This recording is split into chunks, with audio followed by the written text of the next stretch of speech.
Bonjour à tous, voici une petite vidéo pour t'apprendre à utiliser les ordres de grandeur. Qu'est-ce qu'un ordre de grandeur? C'est un arrondi, mais c'est toi qui choisis où est-ce que tu arrondis. Donc par exemple, on peut arrondir à la centaine. 712,4 et 268,76 à la centaine, ça me donnera 700 pour 712,4 et 300 pour 268,76. Attention, comme pour l'arrondi, on prend bien le nombre le plus proche. 268,76 est plus proche de 300 que de 200, c'est pour ça qu'on a choisi 300. Je peux tout à fait, si j'ai envie, choisir un ordre de grandeur à la dizaine plutôt. Cela me donnera 710 pour 712,4 et 270 pour 268,76. Le but de ces ordres de grandeur, ça va être d'avoir une idée de notre résultat avant même de l'avoir calculé, ou alors, après l'avoir calculé, de vérifier qu'on ne s'est pas trompé sur nos virgules en ayant réfléchi à la taille de notre nombre, parce que ça va être un nombre qui va plutôt être proche des centaines, des milliers ou seulement des dizaines. Comment est-ce que ça s'utilise lors des calculs?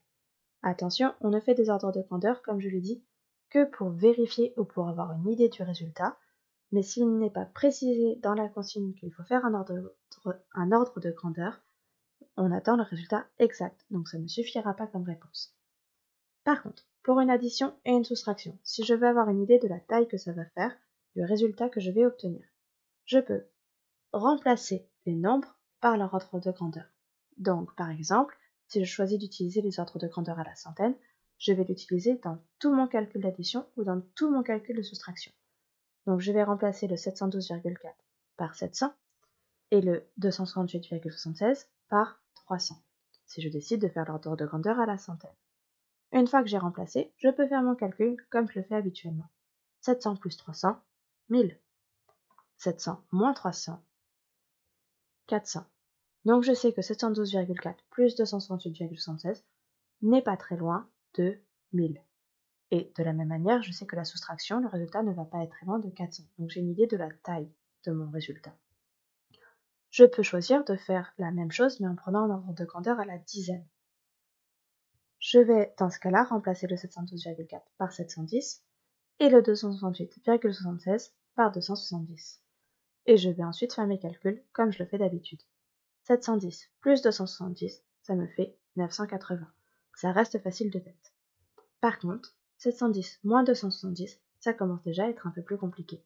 En réfléchissant un peu, on peut quand même trouver assez facilement 440.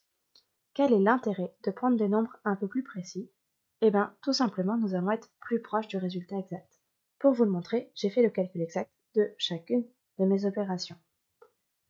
On obtient en calcul exact pour l'addition 981,16.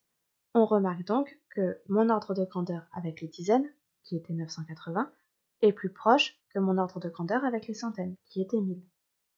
De la même manière, avec les soustractions, pour les ordres de grandeur à la centaine, nous avions obtenu 400, alors que pour l'ordre de grandeur à la dizaine, nous avons obtenu 440. Donc on s'est rapproché du résultat. À vous de choisir, en fonction des exercices, quelle précision vous voulez. Deuxième technique, les ordres de grandeur dans les multiplications. Attention, ce n'est pas du tout la même technique qui va être utilisée. On reste sur le principe où on va transformer notre nombre en un nombre plus simple à calculer. Mais pour que ça soit simple à calculer dans les multiplications, on va à chaque fois garder un seul chiffre d'utile qui va nous permettre d'être proche de notre nombre, mais tout le reste va être remplacé par des zéros. Donc 712,4 est proche de la centaine, donc on va le transformer en 700.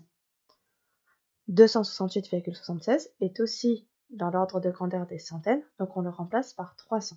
Là, pas le choix. Pourquoi? Parce qu'on va comme ça avoir simplement des calculs qu'on peut faire grâce à nos tables de multiplication. 7 fois 3, on est capable de le faire, ça fait 21. Il y a ensuite les zéros qui sont derrière que je vais pouvoir rajouter. Il y a au total 4 zéros dans ma multiplication. Je vais donc pouvoir rajouter 4 zéros à mon résultat. J'ai donc 210 000. Et j'ai obtenu un ordre de grandeur de mon calcul de multiplication en n'ayant aucune difficulté à le faire. De la même manière, pour des nombres à virgule, je vais pouvoir fonctionner de la même façon. Attention, j'ai bien dit, on garde un chiffre important. donc différent de 0. Donc 0,07124 va être arrondi à 0,07. Et 26 876 va être arrondi à 30 000. Je peux ensuite faire le même calcul que ce que j'ai fait auparavant. 7 fois 3, 21. Je rajoute les 4 zéros qui sont derrière le 3 de 30 000. Et ensuite, je pense à placer ma virgule au bon endroit. Je vois qu'il y a 2 chiffres après la virgule à 0,07. Donc ma réponse, c'est en fait 2100.